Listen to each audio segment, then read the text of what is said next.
The Select Subcommittee on the Coronavirus Pandemic will come to order. I want to welcome everyone here today. Without objection, the chair may declare a recess at any time. I now recognize myself for the purpose of making an opening statement. Today, the Select Subcommittee is holding a hearing to examine the future of the World Health Organization and our relationship as the United States with the WHO. The World Health Organization is supposed to be the preeminent organization that governs just that, the world's health. It played a key role in eradicating smallpox and significantly reducing the cases of polio around the globe. And yet, when the world was faced with the outbreak of COVID-19, the pandemic, we saw that the WHO does not always serve all of its members equally. We saw it's not an organization that serves all of humankind, but instead perhaps an organization that became beholden to or entrapped in politics. When it was most essential that the WHO be able to step up and help everyone, it seems to have bowed to political affiliations over global public health. When the WHO should have been conducting independent investigations into the origins of COVID-19 and presenting the global community with verified information to help keep them safe, we instead saw that they ignored some facts and parroted back statements that came from the Chinese Communist Party. We saw the WHO deny that COVID-19 was spread via human-to-human transmission based entirely on the word of the Chinese government. The WHO delayed naming COVID-19 a public health emergency of international concern, a World Health Organization procedure that, amongst other things, would have allowed for the procurement and distribution of scarce supplies, all because the Chinese Communist Party told them the spread was under control. The WHO delayed serious measures to counter the global spread of COVID-19 because the CCP was only worried about their own bottom line.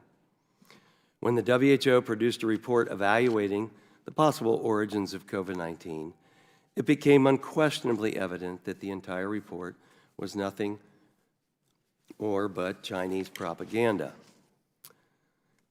Even Dr. Fauci was worried about the report, stating there was a lot of restrictions on the ability of the people who went there to really take a look.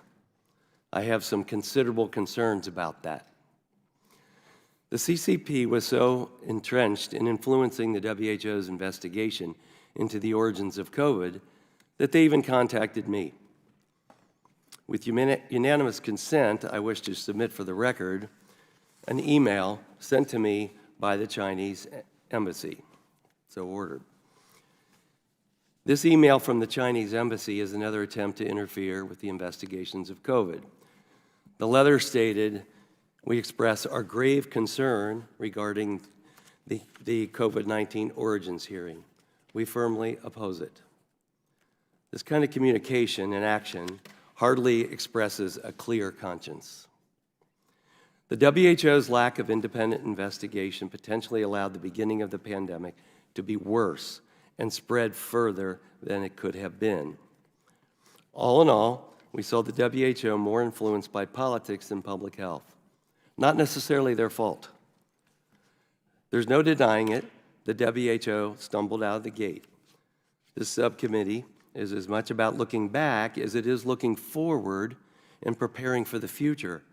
We must be better prepared when the next pandemic surfaces, and a scientifically focused WHO is paramount to that. It's evident the WHO is in need of some reform.